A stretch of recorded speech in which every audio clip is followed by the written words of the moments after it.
Hello, my online students. So now in front of you, you should have your W-2s for the last 2 years, and you should have your most current pay stub.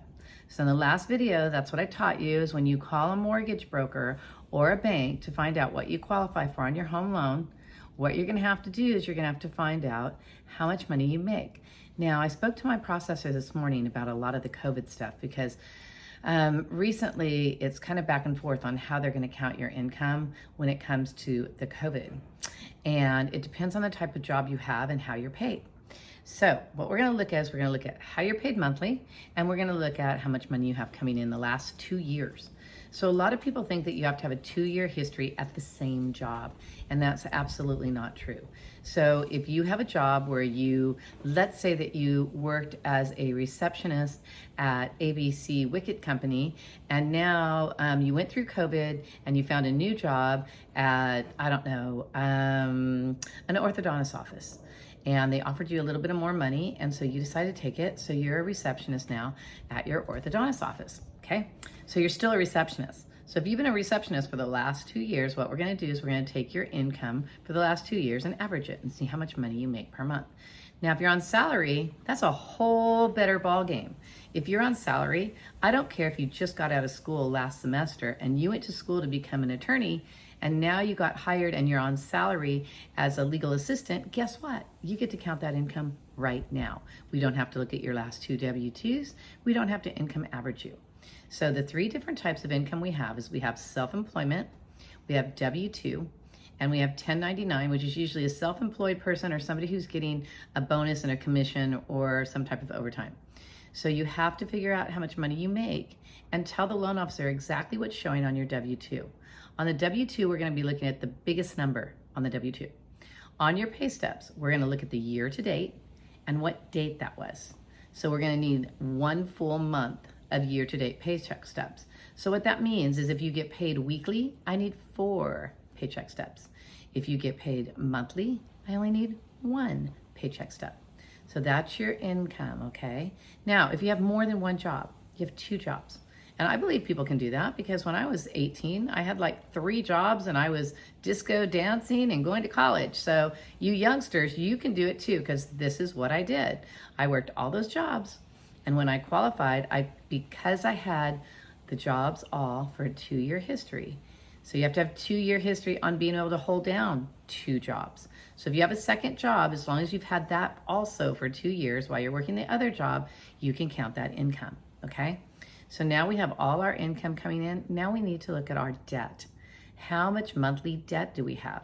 Now we're talking about debt that shows up on your credit report, okay? So a car payment, credit card bills, student loans. Now realize that student loans sometimes are the kiss of death of somebody who's trying to buy a home. However, there are ways to work around the student loan. Now the thing is if it's deferred and you're not making a payment on it, we still have to count a payment against you. Okay, if you have a car payment and you own the car and you're going to have it paid off in 10 months, then as long as it's at 10 months or less, the underwriter will not count it against you unless it's a huge car payment, okay? So car payments, student loans, credit card debt, that kind of thing, I need to look at how much your payments are per month. Now, if you have a credit card payment and you only have $46 a month, but you pay $200 a month because you're trying to pay it down, I don't care that you pay $200 a month. I care how much the monthly payment is. So at the end of the day, when I'm looking at your income and your debt, I'm going to look at how much income you have coming in every month and how much debt you have going out every month. Now, if you're self-employed, it gets a little bit unfair for those self-employed people. If you own 25% of a business, and we look at your tax returns, and you wrote off everything under the sun as expenses, then the income at the end of your tax returns, after your expenses, is what I'm allowed to count. So I know that doesn't seem fair. Now, if you have depreciation on office equipment or a car, I can actually add that back in.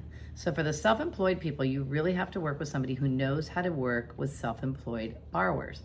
Now, you can buy a home on what's called a stated income loan, where you say how much you make, but it has to match your bank statements. How much money are you depositing every month in your bank account?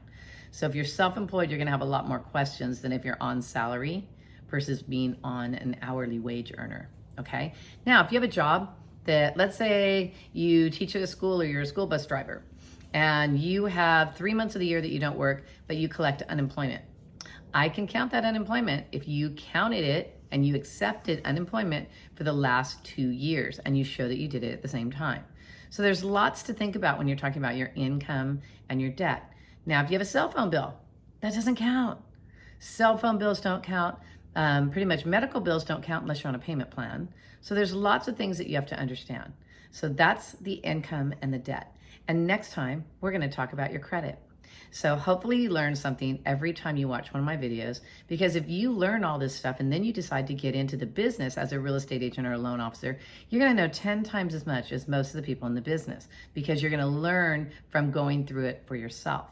So you're going to learn how to, in all my videos, I'm going to teach you how to buy a house in general, how to buy an investment property, and how to understand the process. Got it? If you have any questions, feel free to contact me. You can go on the comment area and comment, and always hit thumbs up, of course.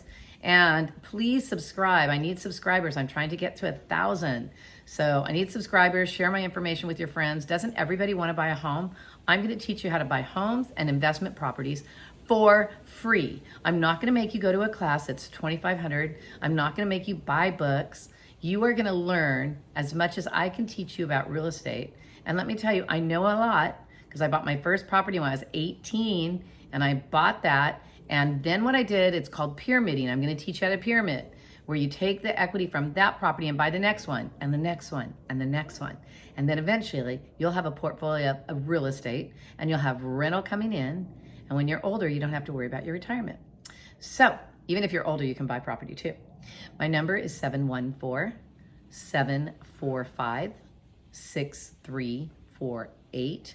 Again, it's Sharon Butler, and I'm going to teach you how to buy real estate, and I'm not going to charge you anything. So tune in for the next one, and we'll talk about how does the income and the debt calculate to how much your house payment's going to be. See you next time.